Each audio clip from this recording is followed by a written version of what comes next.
अब आज से जो हमारा टॉपिक चालू होगा वो कौन सा होगा भाई? एक्सटेंट ऑफ ओवरलैपिंग, है ना?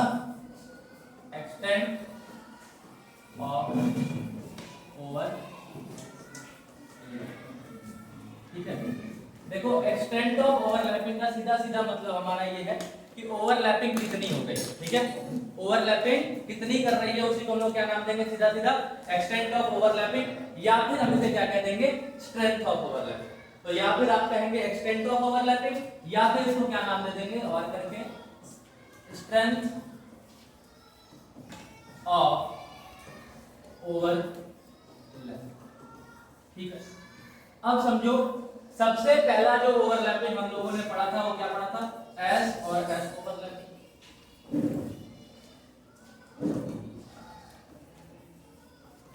ठीक है। तो समझो एस और एस ओवरलैपिंग क्या थी? तो हम एक काम करते हैं, दो एस ऑर्बिटल ले लेते हैं, ठीक है। तो ये मान लो ये एक एस ऑर्बिटल है, और एक काम करो इसी को हम लोग फिर से कॉपी करके एक दूसरा भी एस ऑर्बिटल यहाँ पे लिखना है। तो ये भी क्या था हमारा? एस ऑर्बिटल, और ये भी क्या हमारा? S orbital. अब s ऑर्बिटल तो 1s का भी हो सकता है, 2s का भी हो सकता है, 3s का भी हो सकता है, 4s का भी हो सकता है। तो सिंपली अगर मैं आपसे कहूं कि 1s ऑर्बिटल को 1s से अगर मैं ओवरलैप कराऊंगा तो 1s की साइज क्या होगी? सबसे ज्यादा छोटी हो जाएगी। तो भाई 1s की साइज अगर सबसे ज्यादा छोटी है तो हम ऐसा बोल सकते हैं कि इसको ले जाके ओवरलैप अगर हम करा दिए तो बताओ ये जो एरिया आएगा ये होगा आपका एरिया अंडर ओवरलैपिंग वन, ठीक है। तो ओवरलैपिंग का एरिया ये इतना सा है। अच्छा, अब एक काम करते हैं, थोड़ा सा हम 2s को बनाते हैं। क्या करते हैं? 2s। तो 2s थोड़ा सा बड़ा हो जाएगा इससे। अरे आया ना बोलो यार? Yes sir. ठीक है, तो मान लीजिए ये 2s है, और 2s का एक और क्लोन बना के ऐसे बना देते हैं, और ये समझो ये 2s का। तो काम करो ये भी 2s है और ये भी 2s है। अगर मैं 2s का ओवरलैपिंग किसके साथ करा दिया? 2s के साथ करा दिया, तो सोचो अब इसकी साइज अगर बड़ी है तो एरिया अंडर ओवरलैपिंग भी क्या हो गई होगी? बढ़ गई होगी। तो एरिया अंडर ओवरलैपिंग क्या हो गई? इंक्रीज कर गई। अच्छा, अगली बात करें अगर हम 3s की बात करते हैं, किसकी बात करें? 3s की ओवरलैपिंग किसके साथ? 3s के साथ। तो ये लो भाई एक 3s है, और ये क्या हो गया हमारा? दूसरा 3s हो गया, ठीक है। तो ये है हमारा 3s, और ये क्या हमारा? 3s। समझ में आ रहा है ये बात? अब इस 3s की ओवरलैपिंग अगर मैं दूसरे 3s के साथ कराता हूं तो बोलो अब क्या हो रहा है? एरिया और भी ज्यादा बढ़ रहा है। बोलिए भाई। जब एरिया और ज्यादा बढ़ रहा है तो हम ऐसा बोल सकते हैं कि जैसे जैसे हमारी n की वैल्यू बढ़ती जाती है वैसे वैसे एक्सटेंट ऑफ ओवरलैपिंग भी क्या होती जाती है? बढ़ती जाती है। क्या ये बात समझ में आ रहा है? जैसे जैसे n की वैल्यू बढ़ रही है वैसे वैसे एक्सटेंट ऑफ ओवरलैपिंग बढ़ेगी, और एक्सटेंट ऑफ ओवरलैपिंग बढ़ते ही बॉन्ड की स्ट्रेंथ क्या होती है? मजबूत होती जाती है, बढ़ती जाती है। अरे भाई सिंपल बात है, आप बस उंगली टच कराइए थोड़ा थोड़ा, ठीक है। तो एक बात बताओ, ये भी ओवरलैपिंग ही मान सकते हैं। अच्छा, अब मैं कहूं मैं हाथ मिलाने जा रहा हूं तो ये ओवरलैपिंग थोड़ी सी बढ़ गई है। अब तीसरा मैं कहूं गले मिलने जा रहा हूं, वो ओवरलैपिंग और बढ़ जाएगी। अब किसको छुड़ाने में सबसे ज्यादा मेहनत करना पड़ेगा? जहां गले मिला गया है। जहां ओवरलैपिंग सबसे ज्यादा होगी वहां पे बॉन्ड स्ट्रेंथ सबसे ज्यादा, जहां पे ओवरलैपिंग सबसे कम होगी वहां पे आपका बॉन्ड स्ट्रेंथ सबसे कम होगी। तो अगर आपसे कोई कंपेयर करने को कहे कि 1s ओवरलैपिंग, बात बताना, 1s ओवरलैपिंग, 2s ओवरलैपिंग और 3s ओवरलैपिंग में सबसे ज्यादा मजबूत बॉन्ड स्ट्रेंथ कहां होगा? तो 3s में। कहां पे होगा? 3s में। 3s की एक्सटेंट ऑफ ओवरलैपिंग सबसे ज्यादा, इसका मतलब स्ट्रेंथ ऑफ ओवरलैपिंग भी 3s का क्या होगा? सबसे ज्यादा होगा। उसके बाद से 2s का, और सबसे कम 1s का। ये बात हमारी कॉन्सेप्चुअल, ये बात कौन सा है? कॉन्सेप्चुअल बात है।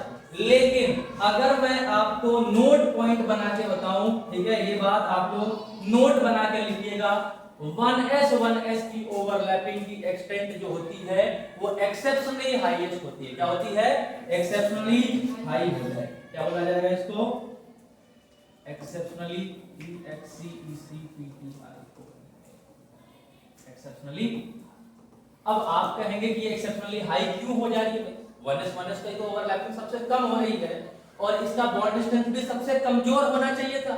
लेकिन अब एक बात बताओ, स्ट्रेंथ ऑफ ओवरलैपिंग कहिए या फिर एक्सटेंट ऑफ ओवरलैपिंग कहिए, इससे आप क्या समझना चाहते हैं या फिर इससे क्या समझ रहे हैं?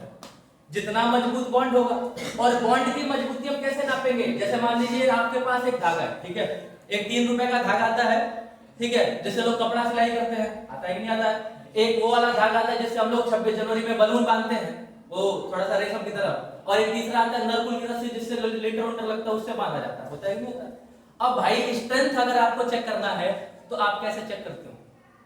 देख के बता दोगे कि नरकुल वाला सबसे मजबूत है और ये जो 3 रुपए वाला धागा जिससे हम कपड़ा सिलते हैं वो सबसे कमजोर है, ऐसा नहीं है। हम एक काम करेंगे, तीनों धागों को लेंगे, इसको तोड़ के देखेंगे, इसको तोड़ के देखेंगे, इसको तोड़ के देखेंगे, जिसको तोड़ने में सबसे ज्यादा एनर्जी देनी पड़े वही आप समझिए वो सबसे ज्यादा मजबूत बॉन्ड है, ठीक है, या फिर वो सबसे ज्यादा मजबूत रस्सी है। ऐसा एक्सपेरिमेंटली देखा गया कि 1s में जिस तरीके की बॉन्डिंग थी उस बॉन्डिंग को तोड़ने में हमें सबसे ज्यादा एनर्जी देनी पड़ी। क्या बोलेंगे भाई? सबसे ज्यादा एनर्जी देनी पड़ी, ठीक है। अब आपसे कोई कहेगा एक्सपेरिमेंट हुआ तो वैल्यू भी आई होगी, और इसकी एक्सपेरिमेंट वैल्यू जो आई वो कितना आई थी? 436 किलो जूल पर मोल। ये सबसे ज्यादा एनर्जी थी किसी बॉन्ड को तोड़ने के लिए, और इस वजह से ऐसा बोला गया कि 1s 1x का जो आपका ओवरलैपिंग का कॉन्सेप्ट है ये सबसे मजबूत वाला है, ठीक है। बाकी हर जगह ये होता है 2s 2s के ओवरलैपिंग, 3s 3s के ओवरलैपिंग में सबसे ज्यादा ओवरलैपिंग होगा किसका? 3s 3s का। सबसे मजबूती किसका होगा? आपका 1s 1s का। ये तो बात आप मान लीजिएगा, 1s 1s का ओवरलैपिंग सबसे ज्यादा हो जाएगा, और ये आप ऐसा बोल सकते हो ये आपका रामबाण बोल लो भाई, ठीक है, ठीक है, एकदम रामबाण है ये। जहां कहीं भी आप देखेंगे 1s 1s आ गया, आप बोलिए सबसे मजबूत ओवरलैपिंग किसका होगा? 1s 1s।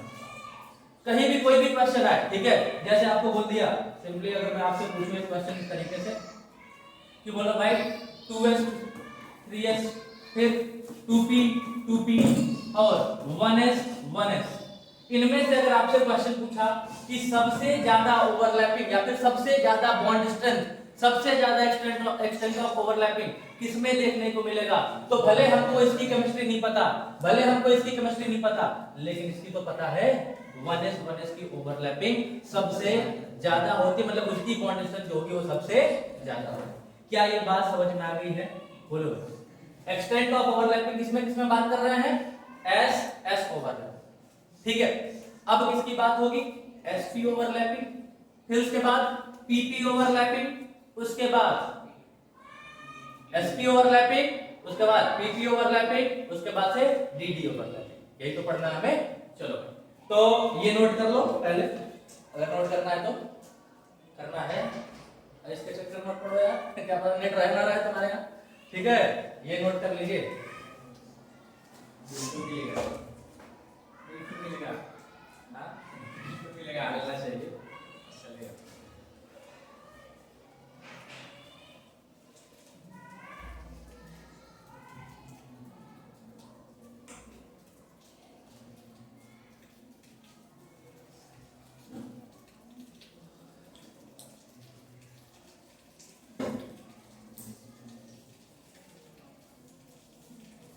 आगे बढ़ जाए अब, चलो अब एक काम करते हैं, एक सीधी लाइन बना लेते हैं यहाँ पे। ये भी टॉपिक आपका वही चल रहा है, कौन सा? एक्सटेंट ऑफ ओवरलैपिंग ही चल रहा है। क्या चल रहा है भाई? Extent of overlapping. एक सीधी लाइन यहाँ से बनाते हैं हम लोग, और इस सीधी लाइन पे अब कुछ पॉइंट्स को आप लोग ध्यान दीजिएगा। सबसे पहले हम क्या बना लें? एस, ठीक है, एस हो गया, ठीक है। एक और एस को लेके आइए,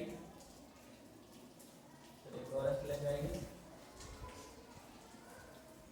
ठीक है। अब एक काम करते हैं,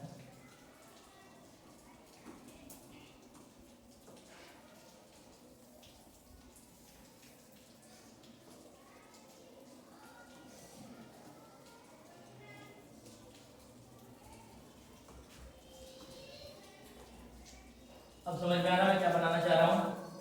बोलो।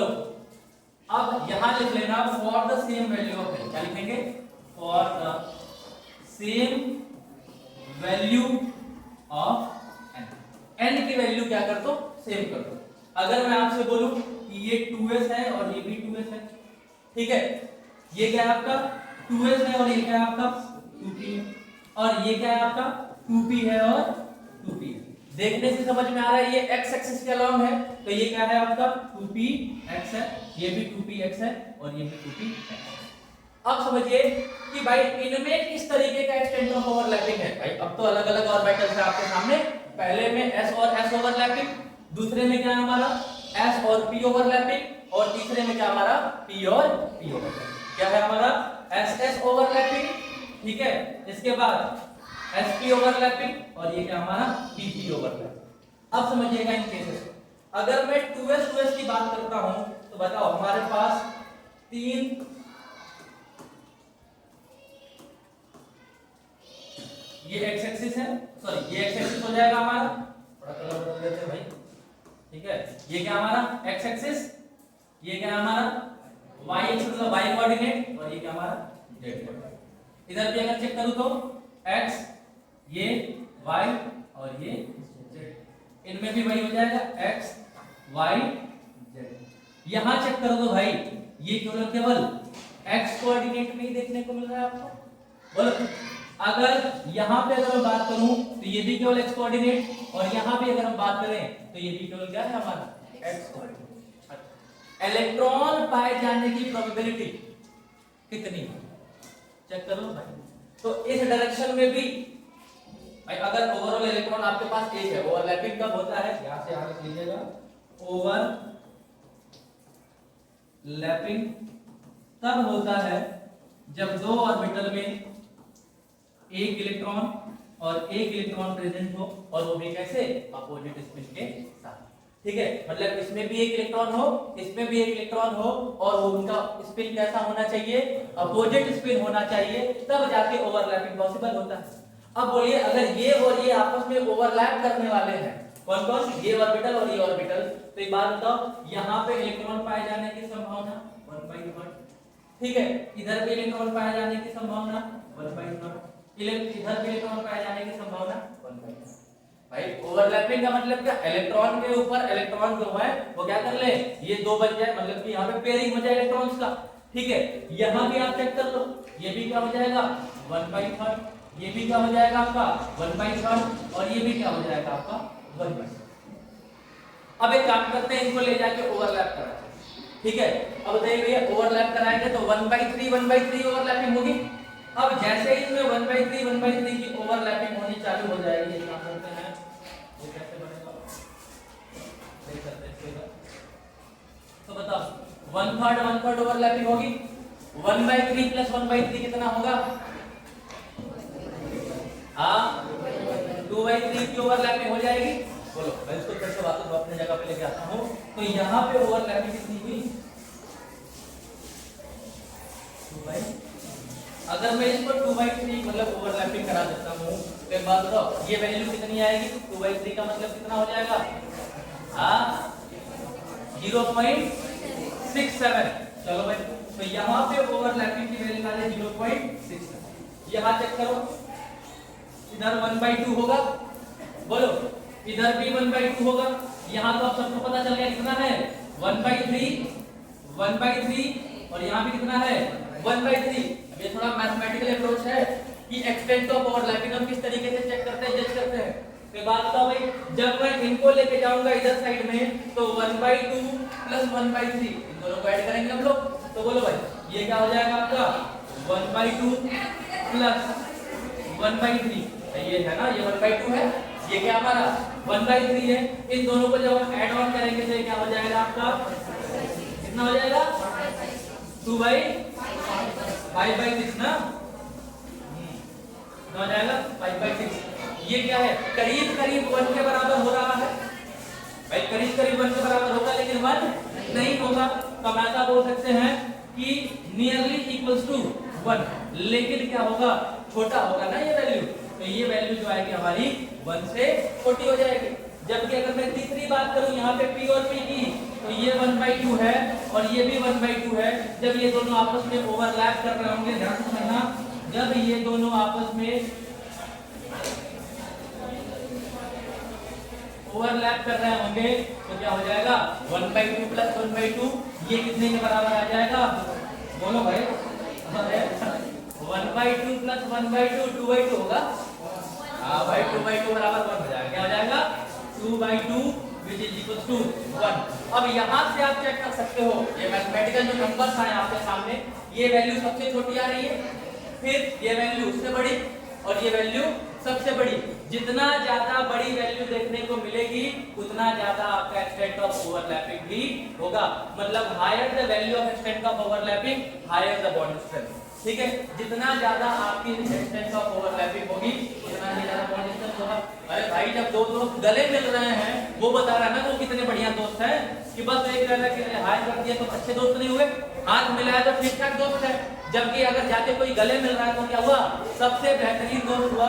इसका मतलब जितना ज्यादा ओवरलैपिंग उतना बढ़िया बॉन्ड, ठीक है, और उतना ही ज्यादा बॉन्ड स्ट्रेंथ। तो हम ऐसा बोल सकते हैं भाई कि ये आपका पीपी जो है इनकी बॉन्डिंग सबसे ज्यादा हो जाएगी।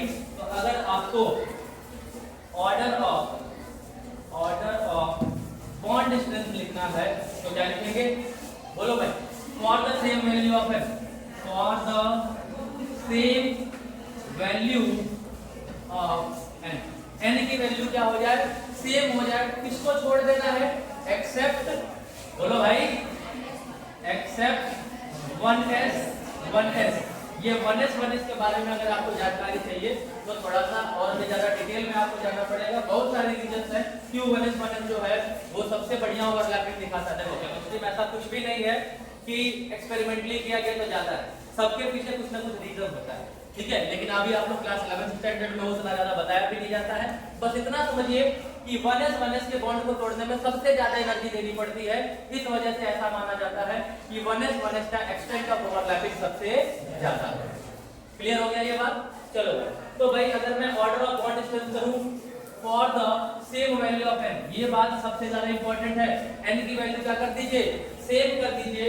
तो बताओ ns, उसके बाद से क्या था हमारा ns, np, उसके बाद क्या था हमारा np और np। तो हम ऐसा देखेंगे कि np का जो ओवरलैपिंग है वो सबसे ज्यादा होगा, फिर np से ns उससे कम एंड ns की वैल्यू कम से कम देती जाएगी। क्या ये बात आप सभी लोगों को समझ में आ गया? बोलो भाई, हाँ, किसी को कोई दिक्कत है? नहीं ना है? चलो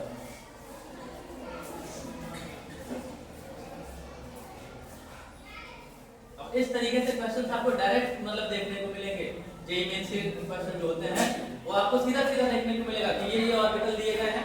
और ये बात ध्यान रखिएगा, वैल्यू n की क्या होगी, सेम। जहां पे n की वैल्यू सेम हो गई, आप समझिए s की ओवरलैपिंग सबसे कम, pp की ओवरलैपिंग सबसे ज्यादा और sp की ओवरलैपिंग मॉडरेट हो जाए।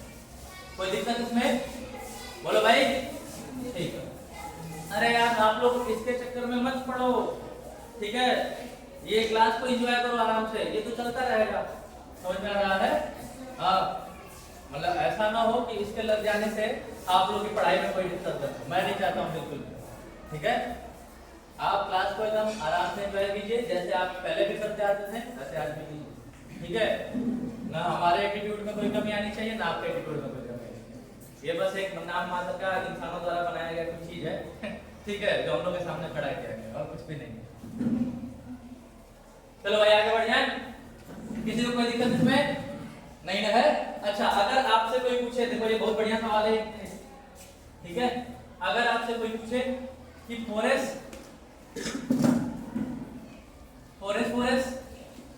ठीक है, 4s 4p and 4p A B C और D 1s, ठीक है, और ये आपका क्या भाई, जेई का है, ठीक है, ये क्वेश्चन था आपका। और समझिए, बताओ भाई इनमें इंक्रीजिंग ऑर्डर में,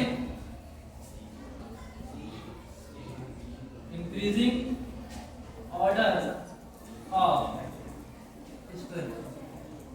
अरेंज कीजिए, बोलो। सबसे ज्यादा वीक कौन होगा भाई? सबसे ज्यादा वीक होगा, सबसे पहले लिखेंगे। तो सबसे ज्यादा वीक कौन होगा भाई? 4s, बोलो। फिर इससे स्ट्रॉन्ग कौन होगा हमारा? 4s 4p। उससे ज्यादा स्ट्रॉन्ग कौन होंगे हमारे? 4p। ठीक है। और सबसे ज्यादा स्ट्रॉन्ग, सबसे बाहुबली आदमी कौन है? 1s। देख रहे हो, दिखने में सबसे छोटा है, इससे छोटा और कुछ भी नहीं हो सकता है। हो सकता है क्या? नहीं हो सकता है। 1s की ऑर्बिटल सबसे छोटी ऑर्बिटल होती है, और ये इतना ज्यादा छोटा है, लेकिन इनकी बॉन्डिंग जो है वो सबसे ज्यादा मजबूत है। ठीक है, ये वही वाली कहानी हो जाएगी। कौन सा? देखने में गंभीर है। ये कहानी किसके लिए एप्लीकेबल है? 1s के लिए है।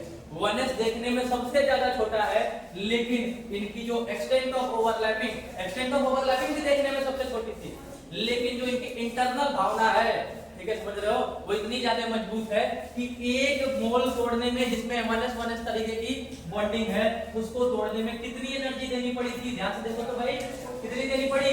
436 जूल नहीं है, किलो जूल है। तो किलो जूल बहुत बड़ी यूनिट होती है। तो आप समझ सकते हैं कि कितनी ज्यादा हमें एनर्जी देनी पड़ी थी 1s को। तो क्या इस तरीके के क्वेश्चन सॉल्व कर लेंगे? हो जाएगा? चलो, तो लग रहा है 1s के एग्जांपल भी और बढ़िया है आपके पास। हाइड्रोजन एटम, हाइड्रोजन एटम में किस तरीके की बॉन्डिंग होती है? 1s। आप यार इसको दिखा भी दूं, बोलो। अगर मैं हाइड्रोजन एटम की बात करता हूं तो इसकी कॉन्फ़िगरेशन क्या होता है? एटॉमिक नंबर, बोलो, 1। तो कॉन्फ़िगरेशन इसका क्या होगा? 1s1। फिर एक और हाइड्रोजन लेके आइए, इसका भी एटॉमिक नंबर 1, इसका कॉन्फ़िगरेशन क्या होगा? 1s1। अच्छा, इसको बना भी लिया जाए, बोलो भाई। तो ये है आपका 1s1। ठीक है, दूसरे वाले को बना लेते हैं। स्पिन थोड़ा उल्टा कर देंगे, स्टेबिलिटी के लिए कुछ भी हो सकता है। ठीक है, तो इसका स्पिन क्या कर दें? उल्टा कर दें। क्या ये भी आपका 1s ऑर्बिटल है? क्या ये भी आपका 1s ऑर्बिटल है? इन दोनों में क्या हो जाएगा? ओवरलैपिंग हो जाएगी, और ओवरलैपिंग होने की वजह से ये कुछ ऐसे बन जाएंगे, और ये क्या बना आपका? H और H, जिसको मैं हाइड्रोजन कहता हूं। ठीक है, और इसको तोड़ने के लिए हमें कितनी एनर्जी देनी पड़ गई? 436 किलो जूल पर मोल। अब देखो, ये जो वैल्यू है एकदम एग्जैक्ट नहीं हो सकता है, 1 पॉइंट ऊपर 1 पॉइंट नीचे हो सकता है, लेकिन सोचिए 450 किलो जूल या फिर 430 किलो जूल से ऊपर तक की एनर्जी दी गई एक 1s बॉन्ड को तोड़ने के लिए। ये आम बात नहीं है, ये बहुत खास बात है। और ये जो है, ये तोड़ने के लिए सबसे ज्यादा एनर्जी दी गई, इसीलिए बोला गया क्या कि 1s का जो आपका स्ट्रेंथ होता है ओवरलैपिंग का, ये सबसे ज्यादा स्ट्रांग होता है, सबसे मजबूत होता है। इसको तोड़ना सबसे मुश्किल होता है। किसी को कोई दिक्कत है इसमें? चलो भाई, इसको लिख लीजिए, अगर लिखना है तो ये लिखोगे। ये वाला, ये वही है, ये शायद लिख भी लिए होंगे। ठीक है, चलो भाई, ये सारे पीडीएफ भी आप लोग यहाँ चले जाया करेंगे, आराम से लिखना। ठीक है, अब चलो आगे बात करते हैं। सिग्मा ओवरलैपिंग तो हो गया, हर जगह हमने क्या बात किया? सिग्मा की तो बात की है। ठीक है, तो ये सिग्मा ओवरलैपिंग हो गया। Order of bonding in sigma bond लिख लें यहाँ पे, इन सिग्मा ओवरलैपिंग। अच्छा, अगर मैं सिग्मा ओवरलैपिंग लिख रहा हूं तो कहीं ना कहीं इनडायरेक्टली क्या लिख रहा हूं? हेड ऑन ओवरलैपिंग लिख रहा हूं। मतलब सबसे पहला ओवरलैपिंग तो कैसा होता है? हेड ऑन होता है, मतलब सिर से सिर टकराएगा, बाद में पूरा शरीर टकराएगा। इसका मतलब क्या हुआ? हेड ऑन ओवरलैपिंग का मतलब ये हुआ कि केवल एक लोब दूसरे लोब से टकरा रहा है, मतलब दो लोब आपस में टक्कर खा रहे हैं। जबकि pi bond and delta bond कब बनता है? जब 4 लोग आपस में टकराए या फिर 8 लोग आपस में टकराए, और लोग के टकराने की जो अमाउंट है वो क्या होती है? 2 के पावर n वही होती है ना। अगर 2 के पावर 1 लगाएंगे तो कितना हुआ? 2, 2 के पावर 2 लगाए तो कितना हुआ? 4, 2 के पावर 3 किए तो कितना हो गया? 8, और 8 लोग के टकराने से क्या बनता है? डेल्टा बॉन्ड बनता है। इसके बाद 2 के पावर 4 करेंगे तो कितना हो जाएगा? 16 होगा ना, और 32, उसके बाद 64, 128। ठीक है, इस तरीके से बढ़ता जाएगा। मैं बताया था आप लोग को, जैसे जैसे मेमोरी कार्ड का चिपसेट बढ़ता है, ठीक है, ठीक वैसे ही हमारा लोग में टकराने का अमाउंट भी बढ़ता है। किसी को कोई तकलीफ है इसमें? नहीं है ना। अब बारी आती है किसकी? पाई ओवरलैपिंग की। किसकी बारी आ गई भाई? पाई ओवरलैपिंग।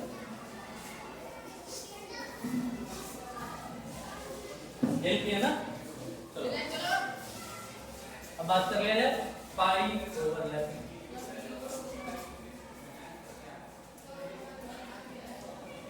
अब समझना इसे पाई ओवरलैपिंग क्या होता है।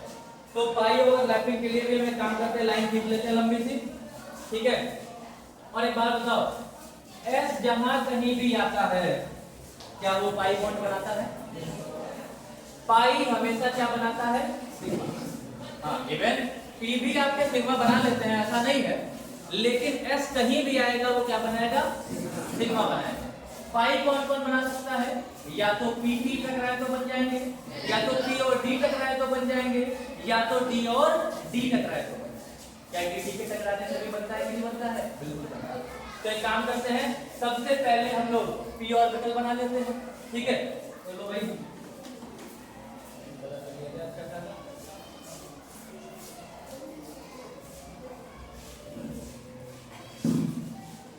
ये हो गया आपका। अरे काम को देखो पीएच लिख लेते हैं, क्या लिख लेते हैं? पीएच। और इसको फिर कॉपी करके एक और, ठीक है। ये क्या पीएच पीएच हो जाएगा, ठीक है। अब एक और कॉपी कर लें,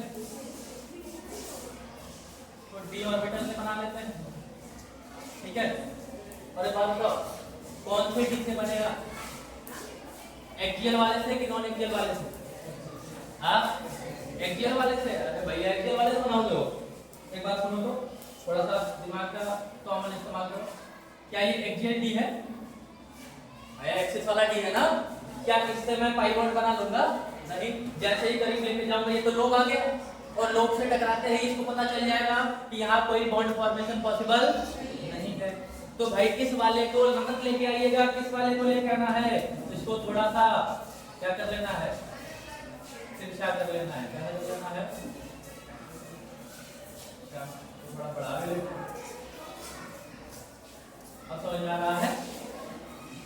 बोलो, कोई तकलीफ है इसमें? नहीं, ठीक है। और एक काम करते हैं,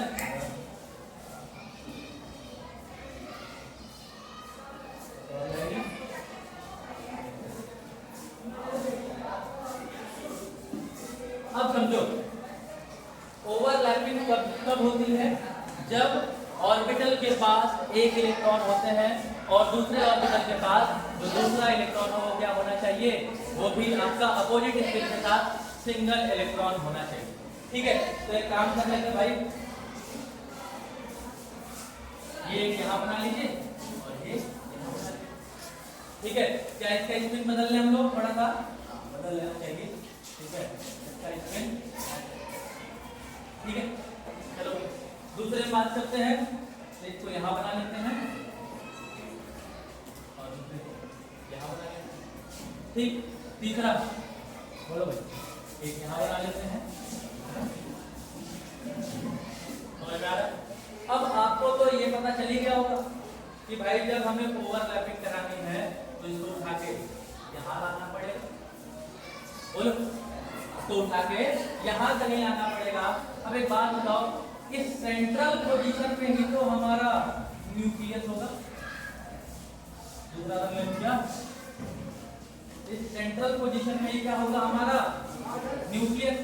बोलो, अब कहोगे भाई यहाँ तो आपका नोड रहता है, लेकिन एक बात बताओ, न्यूक्लियस के ऊपर ही तो इस तरीके से लोब है जो चारों तरफ निकले हुए हैं, तो इस सेंटर में क्या प्रेजेंट होगा? न्यूक्लियस प्रेजेंट होगा। यहाँ भी सेंटर में न्यूक्लियस, यहाँ भी सेंटर में न्यूक्लियस, यहाँ भी सेंटर में, और यहाँ कहीं भी सेंटर में न्यूक्लियस प्रेजेंट होगा, और इधर साइड में इलेक्ट्रॉन प्रेजेंट होगा। बोलो, क्या बात ये समझ में आ रही है? अब आपको ये बात बताई गई थी, जब बॉन्ड फॉर्मेशन होता है तो न्यूक्लियस इलेक्ट्रॉन को अट्रैक्ट करते हैं, वही न्यूक्लियस दूसरे इलेक्ट्रॉन को अट्रैक्ट करेगा, न्यूक्लियस न्यूक्लियस आपस में रिपेल करेंगे, इलेक्ट्रॉन इलेक्ट्रॉन आपस में रिपेल करेंगे, तब जाके कहीं बॉन्ड बनता है। अरे ये वाला डायग्राम को देखे थे तुम लोग ना भाई, ये वाला, हाँ। और इस जगह पे क्या बनता था? आपका बॉन्ड बन जाता था यहाँ पे, जहाँ पे ये एटम और ये एटम होता था, ये इसका न्यूक्लियस, ये इसका न्यूक्लियस, न्यूक्लियस इलेक्ट्रॉन को अट्रैक्ट करता था, यहाँ पे न्यूक्लियस इलेक्ट्रॉन को अट्रैक्ट करता था, है कि नहीं है? अब इस तरीके का डायग्राम आपने पहले से नहीं देख रखा है, लग रहा है साइकिल बन गया है यहाँ पे, ठीक है। लेकिन ध्यान से समझो, ये क्या है आपका px px, ये है px। अब ये जो भी है ये आपके नॉन एक्सियल ऑर्बिटल्स हैं, ठीक है। इसको आप dxy बना लीजिए, dy बना लीजिए, जो भी बनाना होगा बना लीजिएगा। बस इतना आपको समझना है ओवरलैपिंग का एक्सटेंट किस तरीके से होता है। तो समझो, जब मैं इसको यहाँ पे लेके आऊंगा तो ये जो हमारे भैया है, ठीक है, ये न्यूक्लियस यहाँ पे फोर्स लगा रहा होगा, बोलो।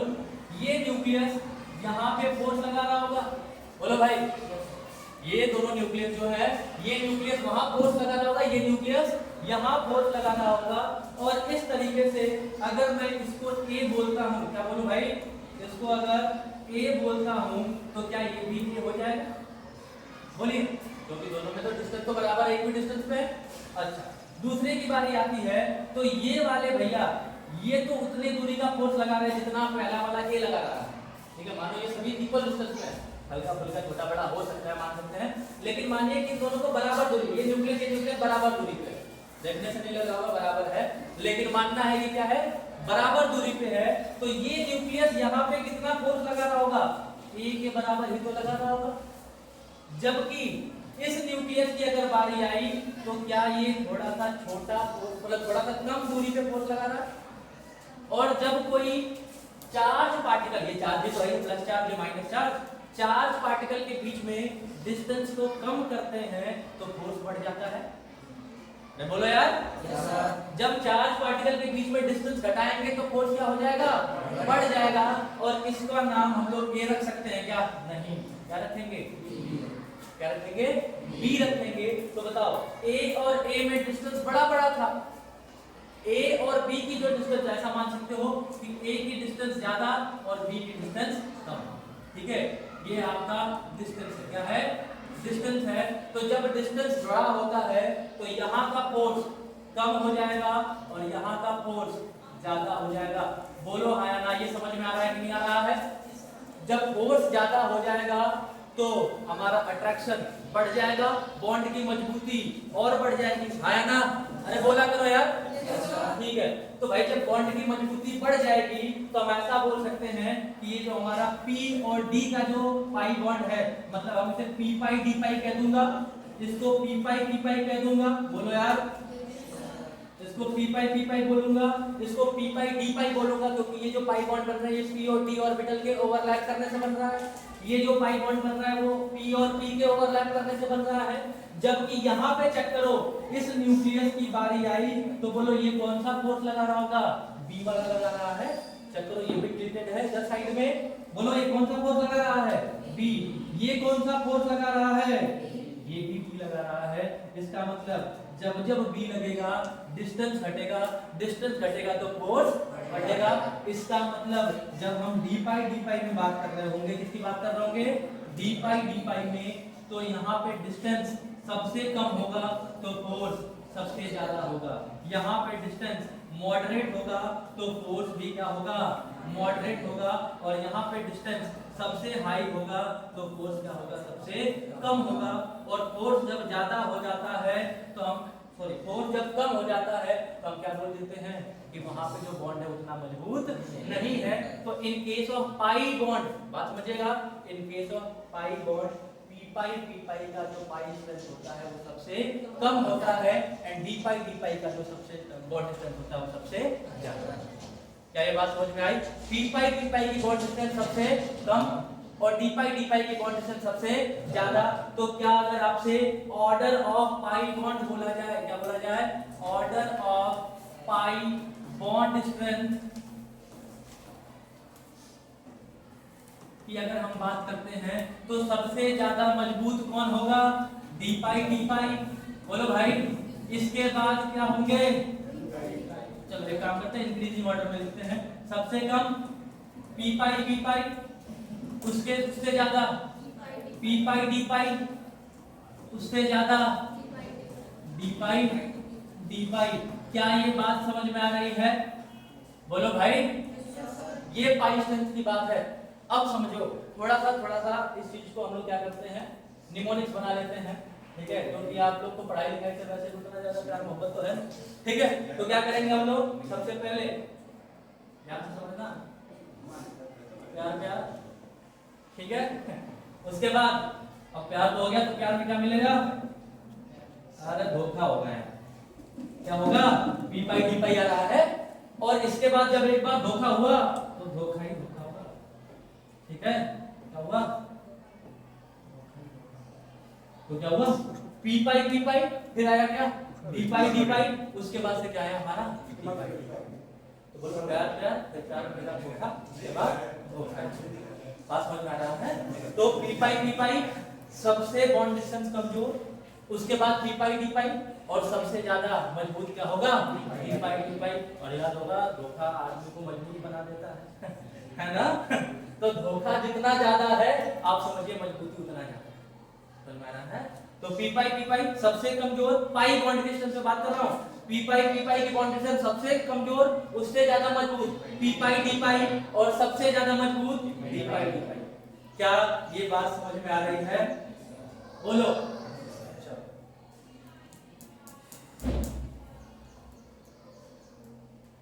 लिखेंगे ये? ये वाला कॉन्सेप्ट समझ में आया ना? ये वाला डिस्टेंस वाली बात, यहाँ डिस्टेंस क्यों कम हो रही है? अरे सोचो भाई, ये दोनों दूर दूर खड़े हैं, तो ये यहाँ से डिस्टेंस क्या लगाएगा? ज्यादा, इसका डिस्टेंस ज्यादा। अब बोलो भैया तुम रुके रहो, मैं झुक जाता हूँ। अब क्या हुआ? ये डिस्टेंस कम हो गया, ये डिस्टेंस तो अभी बराबर है। अब कहें दोनों झुक जाएंगे, संबंध उतना ज्यादा बेहतरीन होगा, है ना भाई? दोनों तल के रहेंगे, संबंध मजबूत नहीं होगा। एक झुकेगा, संबंध थोड़ा अच्छा होगा, दोनों झुक जाएंगे, संबंध बहुत मजबूत हो जाएगा। और दोनों कहाँ झुकते हैं? डी पाई में। समझ में आ रहा है? पी पाई में देखो दोनों तल के खड़े हैं, इसीलिए तो इनकी बॉन्डिंग क्या है? सबसे कमजोर है। ये अपने आम जीवन में भी अप्लाई कर लेना। समझ में आ रहा है? यहाँ दोनों झुक के खड़े हैं, इसका मतलब क्या है? इनकी मजबूती सबसे बेहतर है, इनकी मजबूती मॉडरेट वाली है, इनकी मजबूती सबसे लोएस्ट है। क्लियर हो गया? चलो अब इतना पढ़ने के बाद इसके आगे वाला लिखना है, लिखना है तुमको, ये ले जाते हो जीवन में।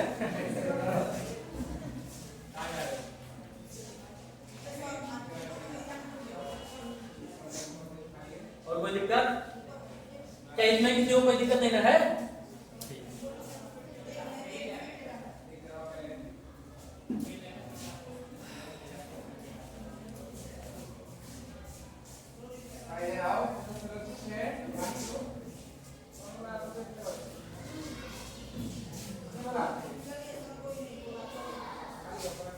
आगे बढ़े, अब हो जाएगा ये।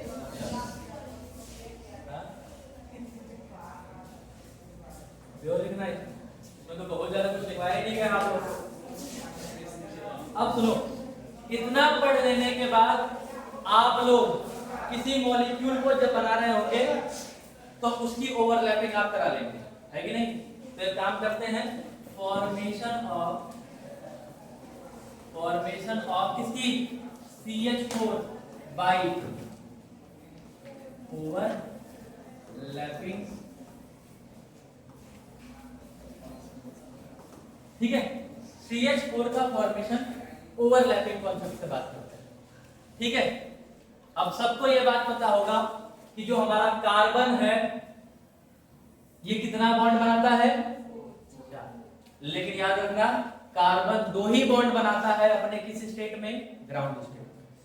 कार्बन एक्साइटेड स्टेट में बहुत जल्दी जाता है, इसलिए वो कार्बन 4 बॉन्ड बना लेता है। तो जब कभी भी आप कहेंगे कि कार्बन फॉर्म्स 4 बॉन्ड, तो उसमें अगली लाइन आपकी होनी चाहिए, carbon forms 4 bond in its first excited state. पहले एक्साइटेड स्टेट में कार्बन 4 बॉन्ड बनाता है, जबकि ग्राउंड स्टेट में, लो भाई मैं प्रूव करता हूं, अगर मैं कार्बन की बात करूं तो एटॉमिक नंबर कितना होता है बताओ?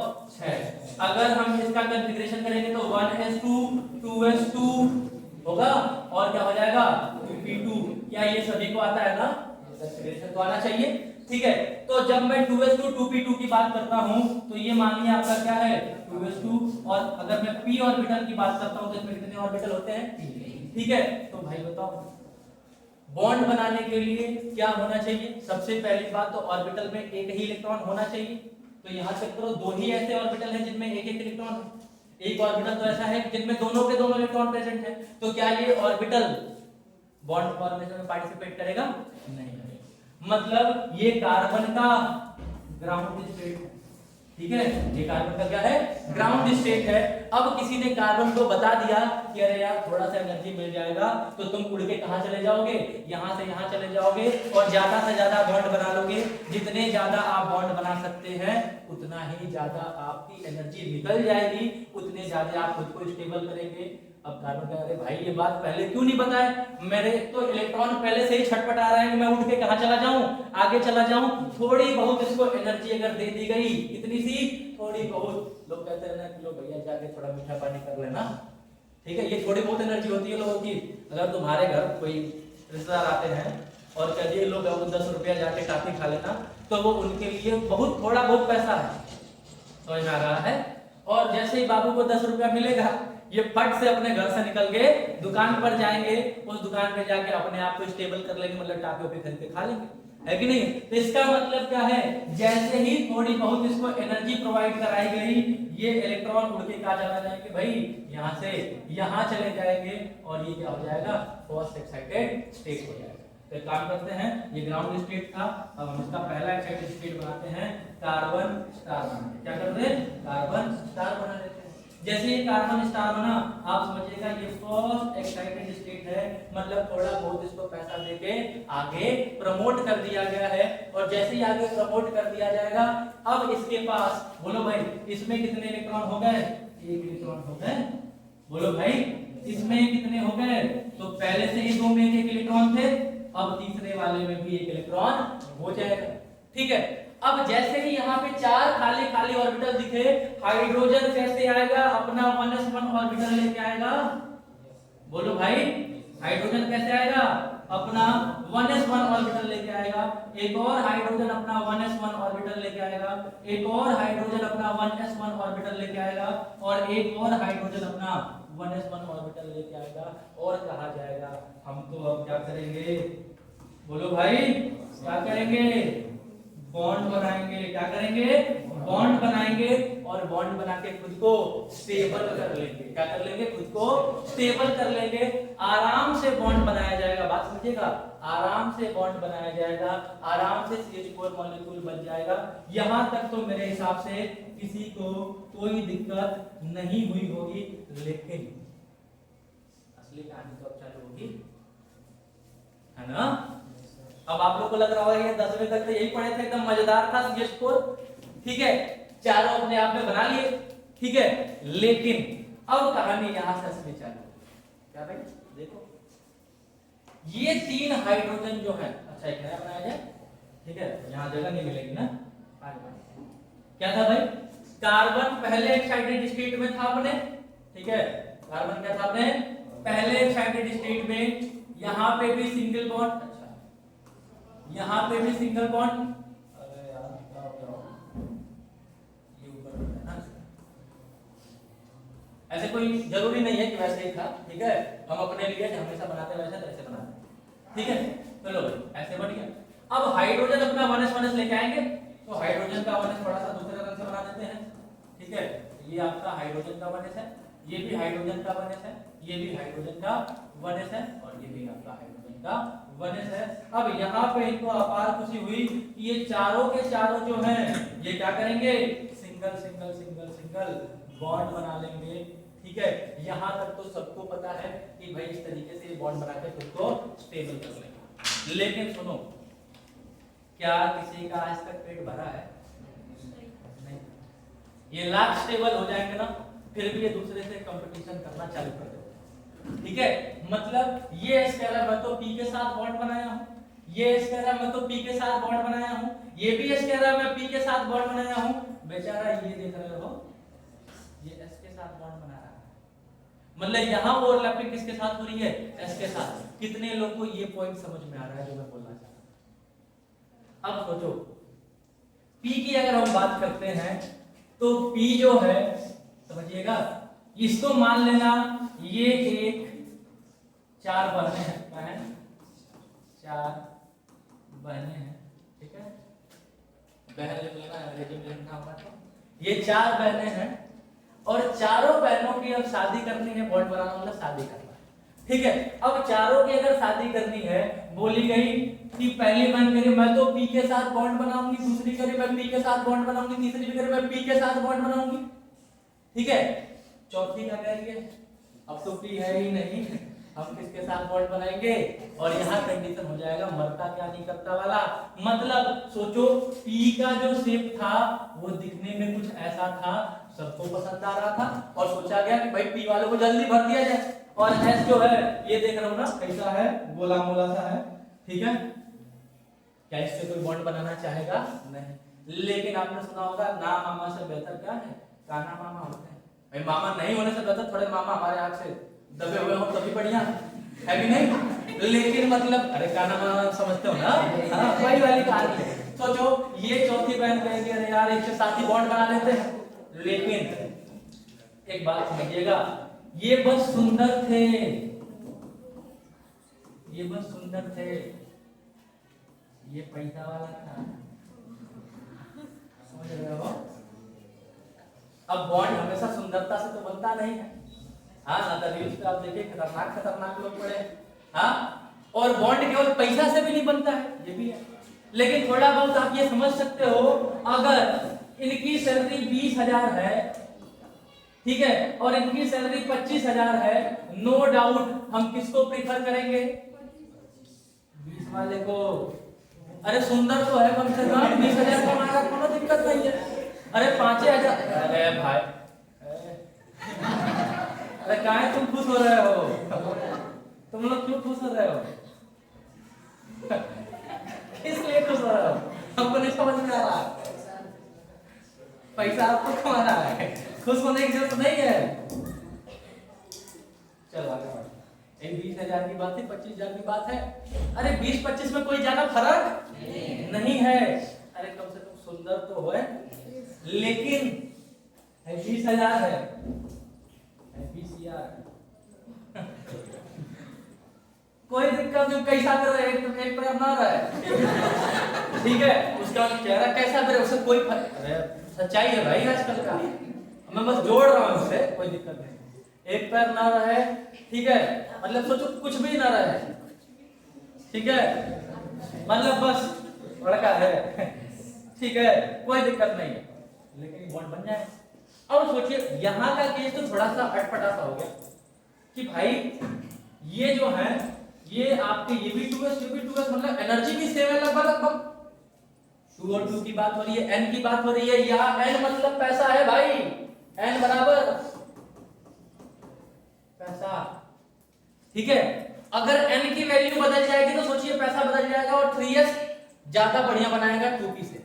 लेकिन जब 2p और 2s की बात हो रही है, मतलब सब सेम फैमिली से बिलोंग कर रहे हैं, ये भी सेम ऑर्बिट वो भी सेम ऑर्बिट, मतलब जो परिवार उनका वो परिवार उनका, उनमें 3 लड़के बहुत सुंदर सुंदर थे, एक लड़का थोड़ा सा गोलू मोलू सा था।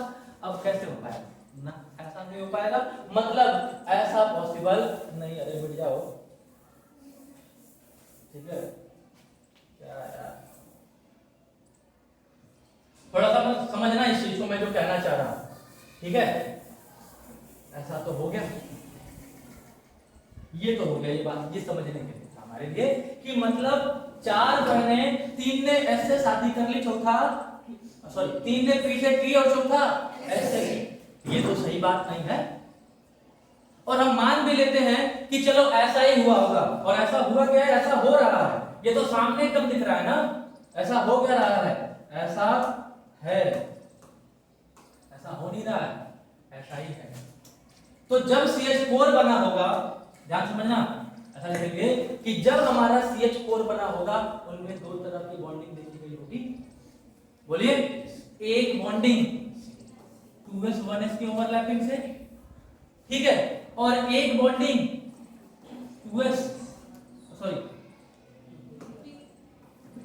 2p 1s की ओवरलैपिंग से।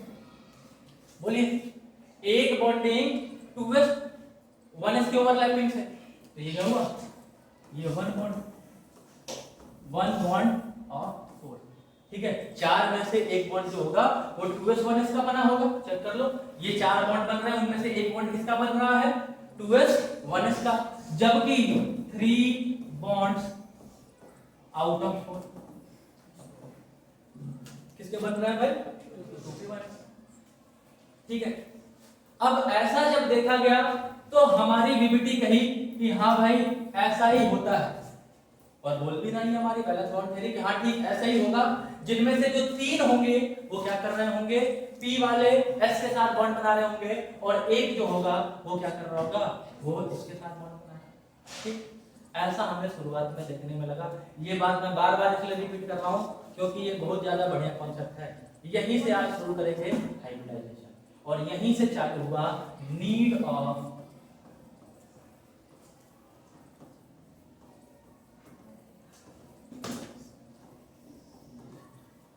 अब सोचो हुआ क्या कि 4 बहनें थी, एक ही परिवार भी था, 3 लड़के सुंदर थे, और चौथा लड़का जो था वो गोलू मोलू एकदम मतलब कि क्या बोल सकते, ठीक है, एकदम बढ़िया नहीं था। ठीक, अब भाई ये चौथी लड़की को बुरा नहीं लगेगा, या तो पिताजी से कहिए कि बहुत ज्यादा पैसा दे दे, या तो बहुत ज्यादा पैसे वाले क्या कर दीजिए शादी। अब भाई बराबर भी है, वहीं पे हम चारों लोग जब घर रहेंगे तो तीनों बहुत स्मार्ट दिखेंगे, हम कहेंगे ये हमारे हस्बैंड ऐसा दिखता है। बताने लायक है, रिप्रेजेंट करने लायक है नहीं। तो सोचिए, अब कहा गया पिताजी से, ये लड़की बोली कि देखिए पापा मजाक बहुत हो रहा है ठीक है, हम इस तरीके की शादी नहीं करना। अब भाई लड़की है, पिताजी की बहुत उदारी लाडली छोटी बेटी होगी, तभी तो सबसे लास्ट में इसकी बारी आ रही है। अब कहेगी भाई ऐसा नहीं है, तो भाई ये ऐसा कतई करने भी नहीं देंगे। अब लड़की से पूछेंगे भाई चाहती क्या हो, तुम बताओ क्या चाहती हो? लड़की क्या कहेगी? ऐसा घर खोजिए जिनमें 4 लड़के हों, ठीक है, चारों सुंदर हों, चारों के पास बराबर पैसा है ना। ऐसा परिवार खोजिए जिसमें कितने लड़के हों? 4 लड़के हों, चारों सुंदर हों, चारों के पास बराबर। बात तो सही थी, क्योंकि बहन भी 4 है, चारों घर की चारों सुंदर थी, तो चारों को सुंदर लड़का चाहिए कि नहीं चाहिए, और चारों को बराबर पैसा वाला लड़का चाहिए। पिताजी का ठीक बेटे तुम बढ़िया बात कर दी, ठीक है। अब हम क्या करते हैं, ऐसा परिवार खोजने चल चलते हैं, और जब ऐसा परिवार खोजने चले होंगे तो बताओ भाई ये चारों के चारों एक साथ मिले होंगे, ठीक है, और 4 हो गए, बोलो भाई चारों चारों कैसे मिले होंगे? एक साथ मिल गए होंगे, और इस तरीके से आपका हाइब्रिड ऑर्बिटल बने होंगे। क्या बने होंगे? हाइब्रिड ऑर्बिटल बने होंगे, और इस हाइब्रिड ऑर्बिटल की एनर्जी क्या होगी? सेम होगी, ठीक है, और इनका भी नाम sp3 होगा, इनका भी नाम sp3 होगा, इनका भी नाम sp3 होगा, और इनका भी नाम sp3 होगा, ठीक है। क्या इस नाइंसाफी से बचने के लिए ऐसा किया गया? अब ध्यान से सुनो, ये बातें जो है ये तो बहुत बात मैं कहानी सुना रहा था तब हुआ, ठीक है। ये एक छोटी सी कहानी थी, आप लोगों को समझ में आ गया होगा हाइब्रिडाइजेशन कब पॉसिबल होता है, कैसे पॉसिबल होता है। किसी के साथ नाइंसाफी नहीं करने के लिए हाइब्रिडाइजेशन कराया जाता है, ठीक है। लेकिन क्या ये सब हुआ होगा? ये सब हुआ होगा? नहीं। अब थोड़ा हम कॉन्सेप्ट पे आते हैं कि हमारा असली कॉन्सेप्ट क्या है। क्या बोला गया? जब यहाँ पे 3 p थे और एक क्या था हमारा s था, 3 p और क्या थे, एक s था। मतलब जब यहाँ पे बॉन्ड बना होगा तो ये हाइड्रोजन s के साथ, ये हाइड्रोजन p के साथ, ये हाइड्रोजन p के साथ, और ये हाइड्रोजन p के साथ, ठीक है। मतलब ये s ऑर्बिटल होगा, ये आपका px होगा, ये py होगा, और ये pz होगा। इस तरीके से ये बॉन्डिंग देखी गई होगी, नहीं देखी गई होगी। लेकिन जब यहाँ से हमने CH4 बनाया, मॉलिक्यूल बनाया मीथेन का, तो समझिए ये आपका कार्बन हाइड्रोजन, ये आपका कार्बन हाइड्रोजन, ये आपका कार्बन हाइड्रोजन, ये कार्बन हाइड्रोजन, और ये चारों के चारों कैसे बॉन्ड बने होंगे? Sigma bond. कैसे बने होंगे? Sigma bond and sigma bond बने होंगे। थोड़ा सा ये 6 बन गया है, ठीक है, ये सिग्मा है और ये भी क्या है? सिग्मा।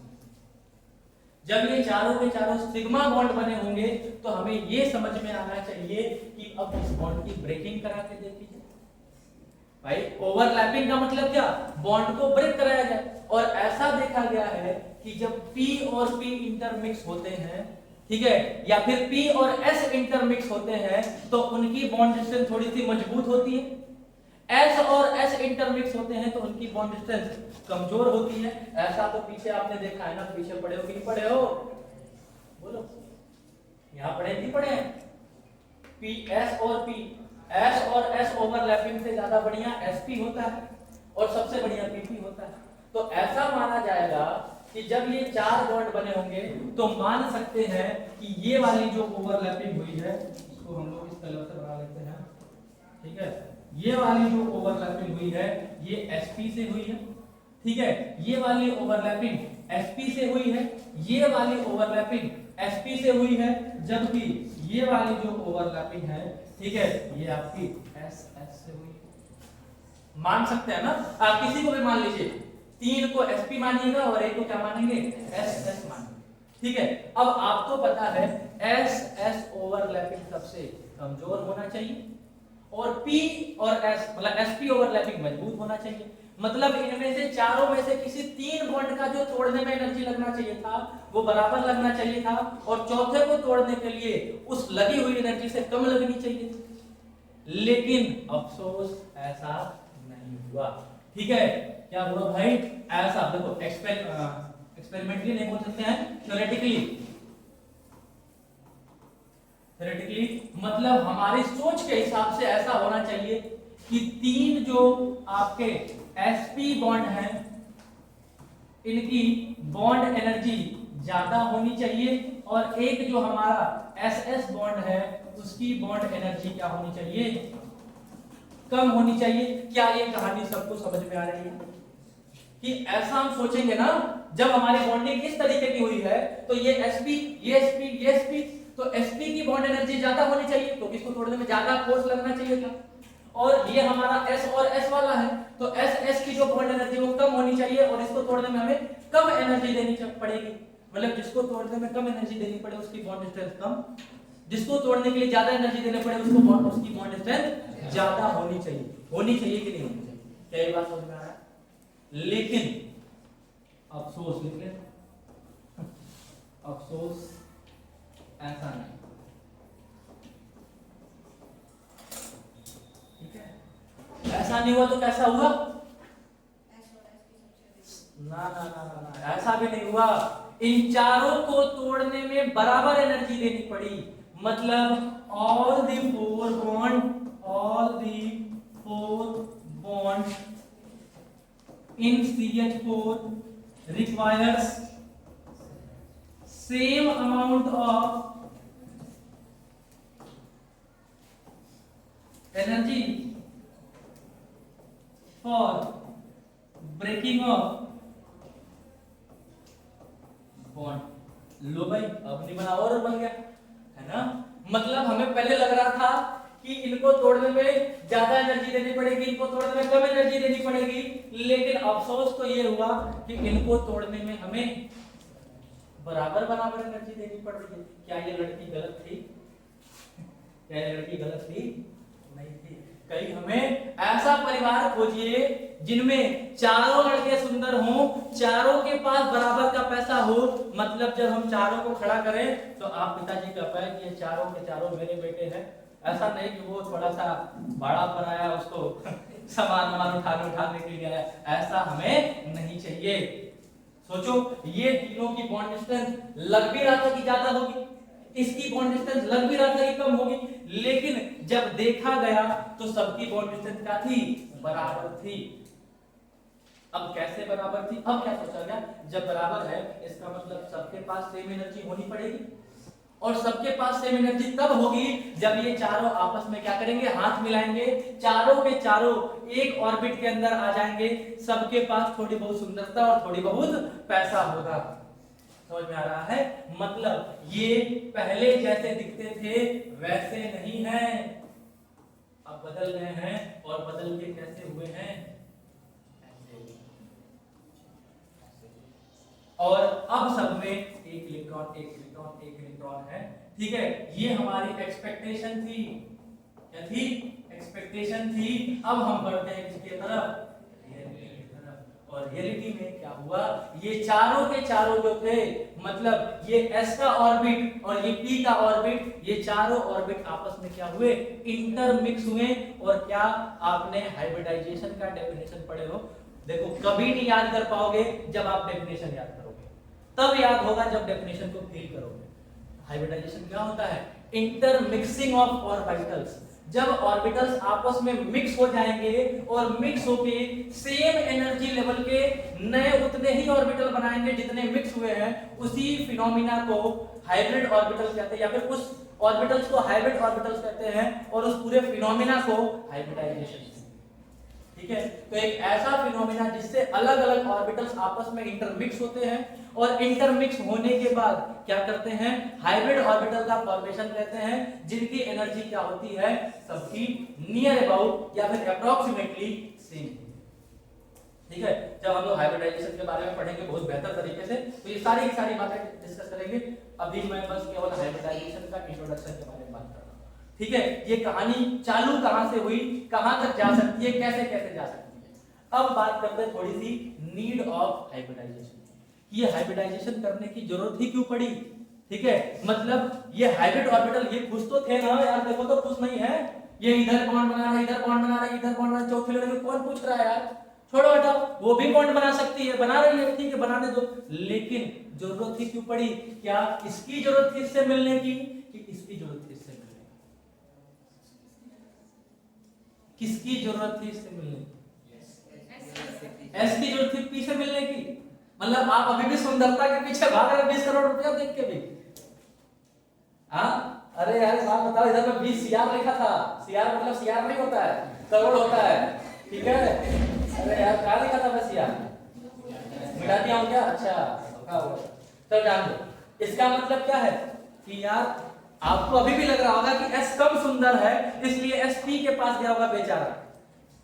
हाँ, अब देख लो, तुमको बता रहा हूं क्या होता है, कैसा होता है, समझिए।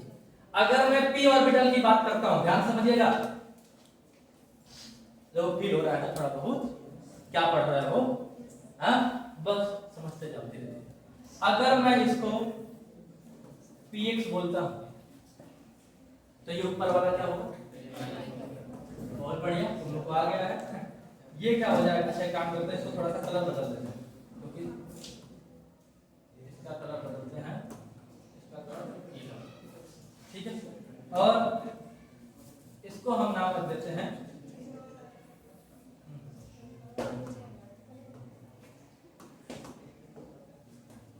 मान लीजिए भैया शिवेश, शिवेश ने क्या नाम है, सिद्धार्थ जी। अरे नहीं पढ़ने को मिलेगा दोस्त, क्या चाहते हो, वो दे देगा फीस तुमको, नहीं फिर देगा, यहाँ फिर देगा, ठीक है। मतलब फिर उसको लग रहा है कि रिकॉर्ड वकार्ड कर रहा है तो हो जाए, मजा नहीं आता है, वहां पे नोटिफिकेशन आता है, तो फिर वो हमको नहीं पूछोगे नोटिफिकेशन क्या है, समझ रहे हो। यहाँ पे तो कम से कम बच्चे को मोबाइल से देख लो बढ़िया से, ना लू। हाँ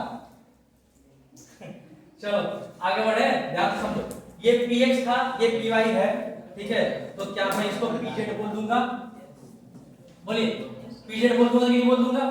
अब थोड़ा ऑर्बिटल बनाते हैं, क्या करते हैं, ऑर्बिटल्स बनाते हैं, और ऑर्बिटल मान लीजिए, अच्छा जिस कलर का उसी कलर से बनाते हैं, ठीक है। ये आपका px का ऑर्बिटल, ठीक है, ये आपका py का ऑर्बिटल, और ये आपका pz का ऑर्बिटल, सही है। अब px के ऑर्बिटल में समझिएगा एक इलेक्ट्रॉन होगा, py के भी ऑर्बिटल में एक इलेक्ट्रॉन होगा, सर pz है ये, और py के भी ऑर्बिटल में एक इलेक्ट्रॉन होगा, मतलब px py pz के ऑर्बिटल में एक इलेक्ट्रॉन होगा कि नहीं होगा। और बताइए कौन भैया है, कार्बन, कौन है, कार्बन। अच्छा, इसके बीच में सेंट्रल पार्ट में एक s ऑर्बिटल भी होगा,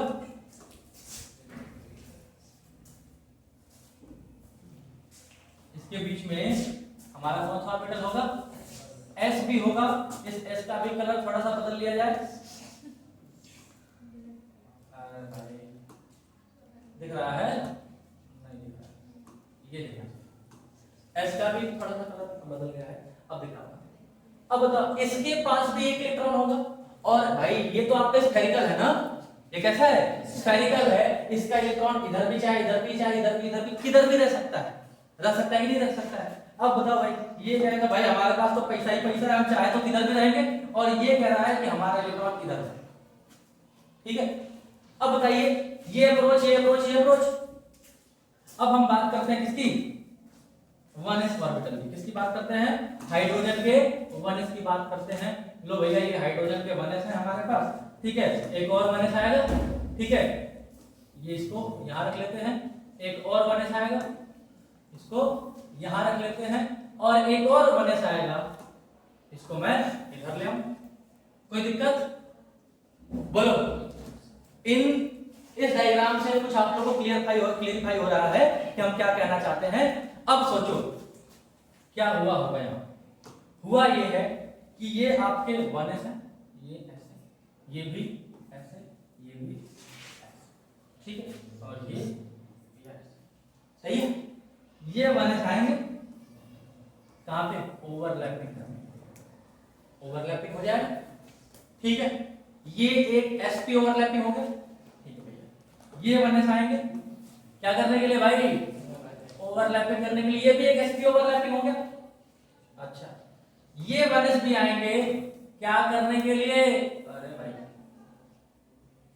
ओवरलैप करने के लिए, और ये भी क्या हो जाएगा आपका sp ओवरलैपिंग हो जाएगा। होगा कि नहीं होगा, बोलिए। ये पूरा प्लेन कितने डिग्री का था, 360 का, ध्यान समझना। ये पूरा प्लेन, जो प्लेन का एंगल है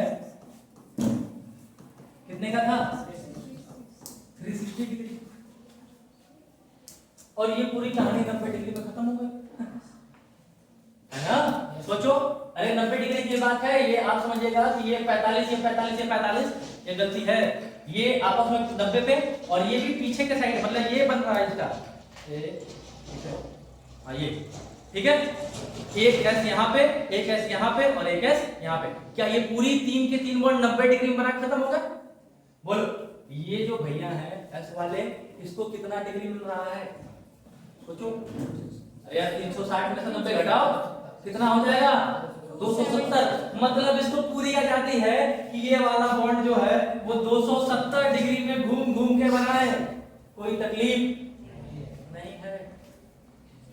मतलब ये कहेगा भाई मैं तो इधर से बॉन्ड बनाऊंगा, मैं इधर से बॉन्ड बनाऊंगा, मैं इधर से बॉन्ड बनाऊंगा, हमको बहुत आजादी है, तुम लोग तो घुट घुट के उस 90 डिग्री में मर जाओ, है ना भाई, घुट घुट के 90 डिग्री में नहीं मरेंगे। इसको पूरी आजादी कितने की, 270 डिग्री की। और बताओ सुंदरता पसंद है कि आजादी, अब बताइए सुंदरता पसंद है कि आजादी पसंद है, आजादी पसंद है। और ये आजादी न पी के पास है न एस के पास है, वो आजादी केवल इस अंदर वाले एस के पास है। और उस आजादी को गेन करने के लिए ये भैया क्या कहेंगे, अरे मेरे भाई एक काम करो, इस तरीके का बॉन्ड हमें अच्छा नहीं लग रहा है। और आपने क्लास 10th में क्या पढ़ा था, क्लास 10th में बॉन्ड एंगल डायमंड वाला कितना था, बोलो 109 डिग्री 28 मिनट। और इस शेप को हम लोग क्या कहते थे, टेट्राहेड्रल, क्या कहते थे, टेट्राहेड्रल, ठीक है। अब आपके हिसाब से तो बोलते थे 90 क्यों नहीं हुआ, 90 क्यों नहीं हुआ, ये पढ़े थे ना कि 90 क्यों नहीं हुआ। इसी एंगल को थोड़ा सा एक्सीड करने के लिए, बढ़ाने के लिए ये P भैया गए किसके पास, S के पास, कि भाई एक काम करो, हमें थोड़ी सी आजादी चाहिए, और वो आजादी तभी मिल पाएगी जब तुम अपना योगदान हमारे p ऑर्बिटल के अंदर दे पाओगे, ठीक है। तो बताओ SP के पास गया कि PS के पास गया, PS के पास गया। S तो अपना गेट खोल के मस्त बैठा सोफा लगा के, उसको ये पता था कि जो p ऑर्बिटल है वो होते सुबेरे कटोरा लेके हमारे यहाँ आएगा मांगने के लिए कि हमें आजादी दे दीजिए, ठीक है, समझ में आ रहा है। लेकिन P भी कहीं कहीं मनबड़ोई करते हैं, ये आगे पढ़ेंगे, ठीक है, कि P भी कहते हैं जाने दीजिए, आप काम करिए अपना, हम आपके पास नहीं आएंगे। वो केस आपको PhD में देखने को मिल रहा है, ठीक है।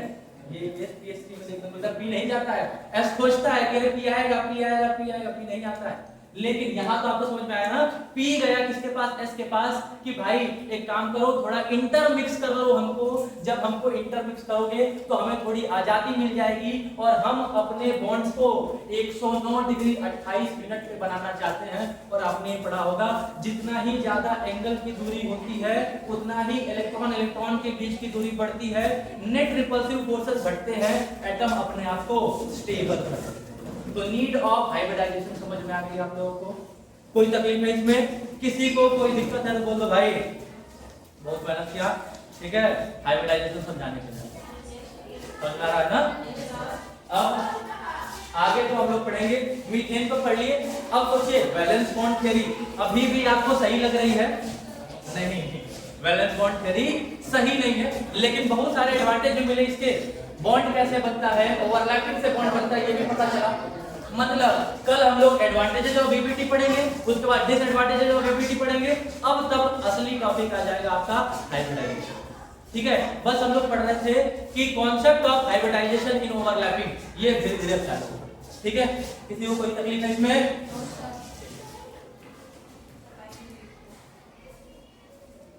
बंद कर दो, अरे बाय, बंद करिए, वैसे भी जब एडिट कर